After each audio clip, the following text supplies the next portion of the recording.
I recently traveled to Peru to shoot for National Geographic, which is easily the craziest sentence I've ever said in my entire life. Yeah, it was a week I will never forget.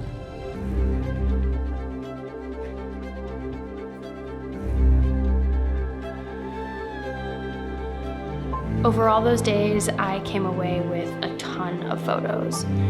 Peru is so rich with history, color, texture, beauty, but I don't want to get ahead of myself. I want to bring you back to the beginning, day one. We started at a textile center 12,000 feet up in the mountains. In this courtyard, women weave all day long, making unique garments one by hand.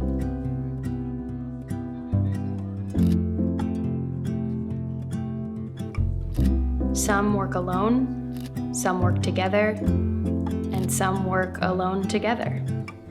There was a photo everywhere in this beautiful place, and watching these women do such meticulous and meaningful work was quite special. It was really a way to start off the week. I would argue that the most noteworthy element of any good Peruvian textile is the color. It's just undeniably powerful. And we got to see firsthand how these colors are all obtained exclusively from nature, whether it be from a grain, a leaf, a flower, or this moldy powder growing on a cactus leaf. You'd never know things like that can make colors like this.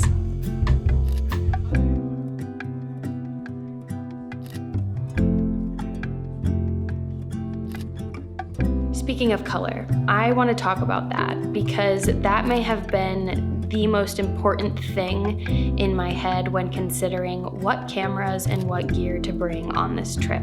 I knew I needed these colors to really pop, so you bet your bottom dollar I lugged my GFX, and I don't regret 1 second of it.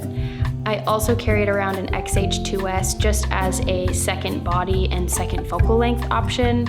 I actually mounted a beastly lens on that thing. It was a 200mm, it was an f2, a stunning, gorgeous piece of glass. And this thing was heavy and big. It actually injured me quite a bit. My legs were incredibly bruised after this week, but the photos I got with it made it all worth it. Next, we got to see a Peruvian Paso horse show.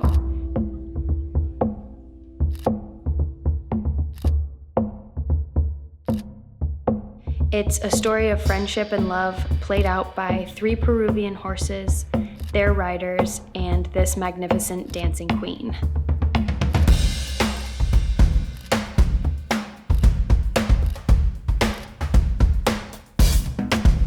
I was watching all of this from my viewfinder with my jaw literally dropped. Oh, sorry, it's hard to talk. I busted my lip.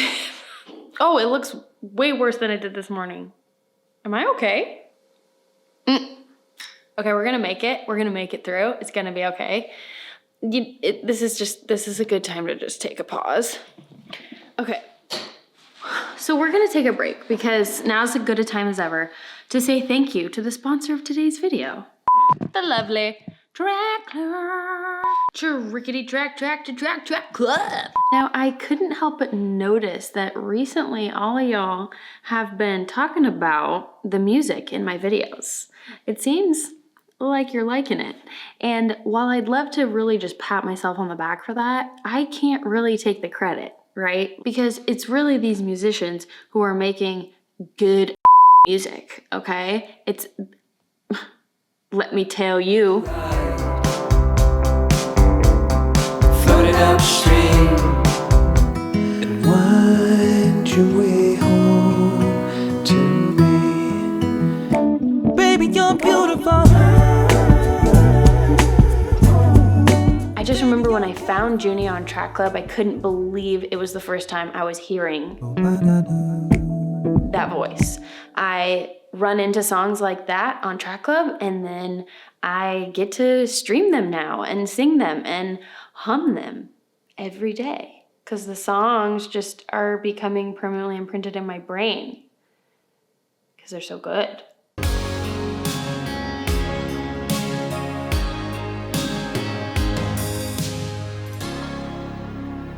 Back to business, people. To end the day, we got to see salt mines. This is a hillside of about 4,500 pre-Incan salt wells that are kept up to this day, each plot tended to by a different family. The scale of this place gets a little more real when you see it on 200 millimeter. I wish we could have seen this place in the sunshine and with clear blue skies, only because the plots really do reflect what's happening up in the sky a bit. But luckily the storm started to sort of clear up right as the sun started to set, and we were at the top of this really kind of gorgeous valley, and so we were pretty lucky to catch the sunset here.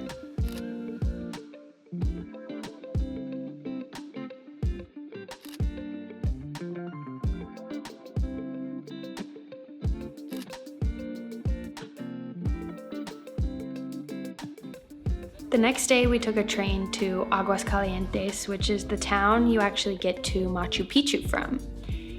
It's this storybook town nestled on a river with small bridges and cobblestone streets. We didn't get to spend much time in this town, but I've thought about it since getting home. It's definitely one of those places that I would like to go back to and have a few days in.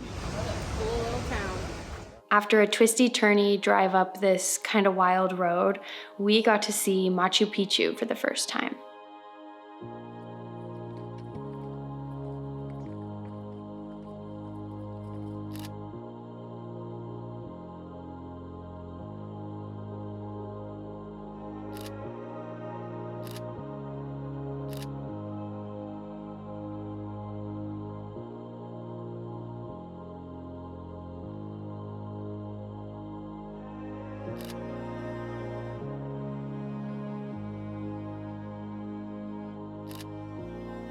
Some of these photos from the Machu Picchu site ended up being some of my favorite.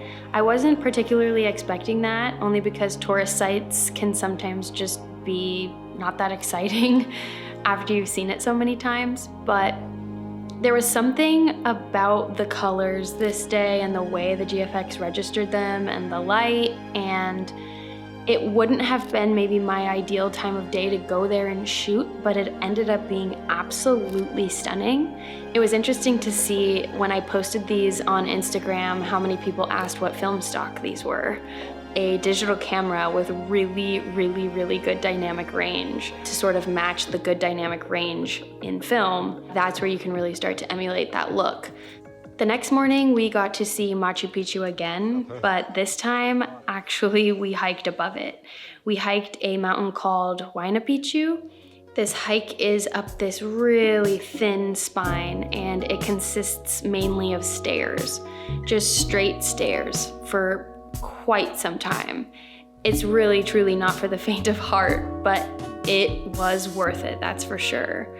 Also, this pup sort of latched onto our group at the entrance gate and sort of guided us up to the top, and then when we got up there, he just like passed out on this cliffside. Ugh, this little angel. We hung out at the top for a good while. We had interviews to film, people needed to eat and rest and enjoy the views. And then we finally started making our way back down, which was surprisingly just as challenging as the way up, but just for different reasons. You have to remember these steps were made for Incan people who were really, really short and had really small feet.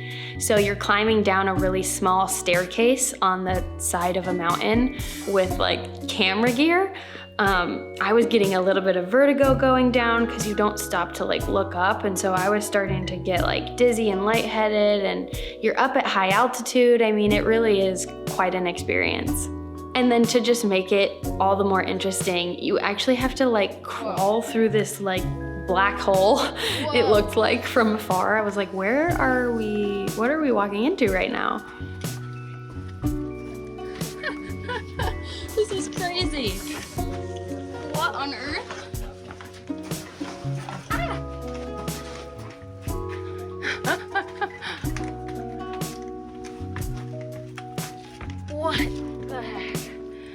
Good thing I'm not claustrophobic. The next day was our last shoot day, but it did not disappoint in the slightest. We went to a sort of remote llama farm out in the mountains, and we got to witness a really, really beautiful ceremony there. I'd sort of been waiting all week for my moment to be able to take some portraits, and this was finally it.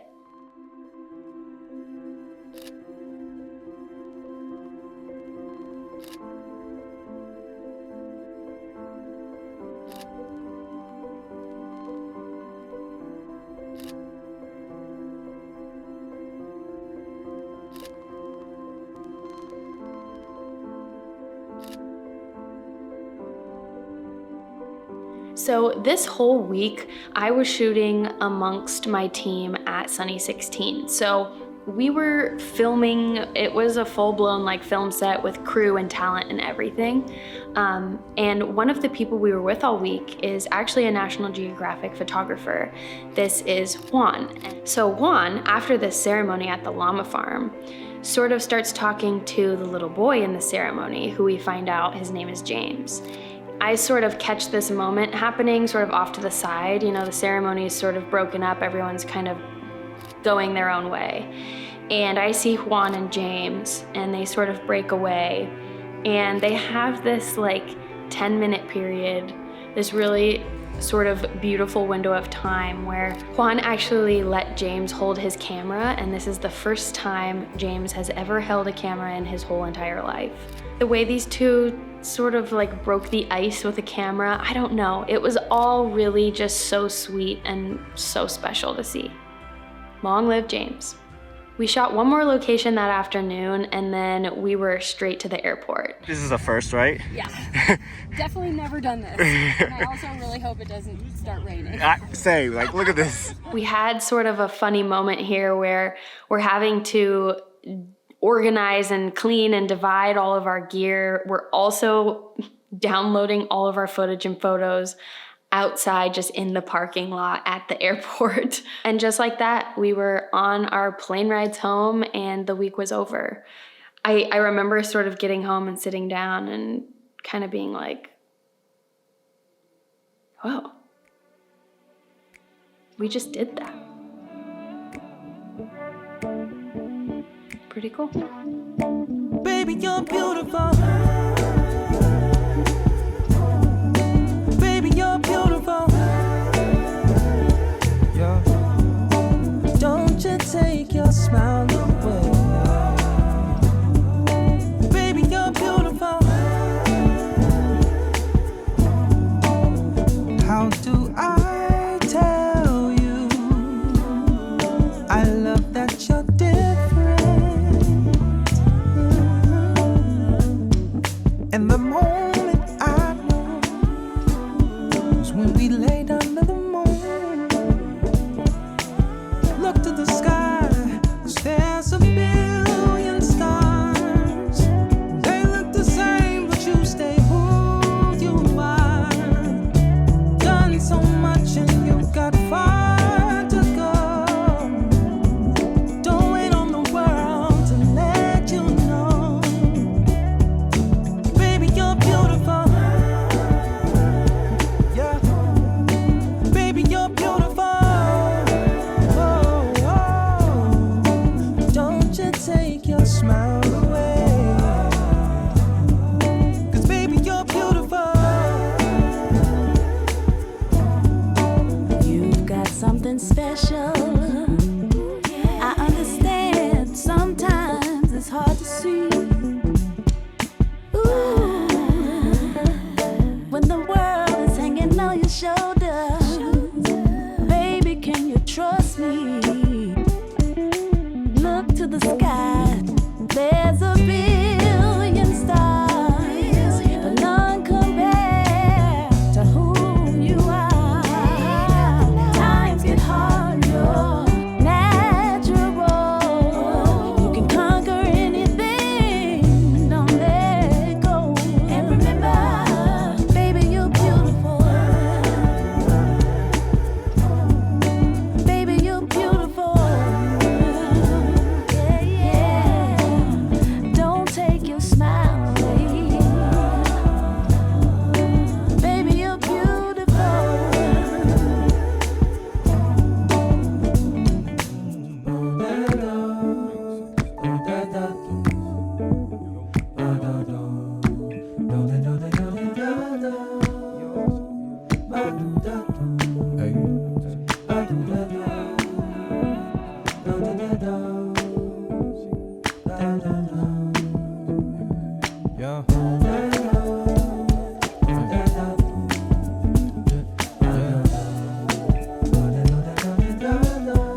No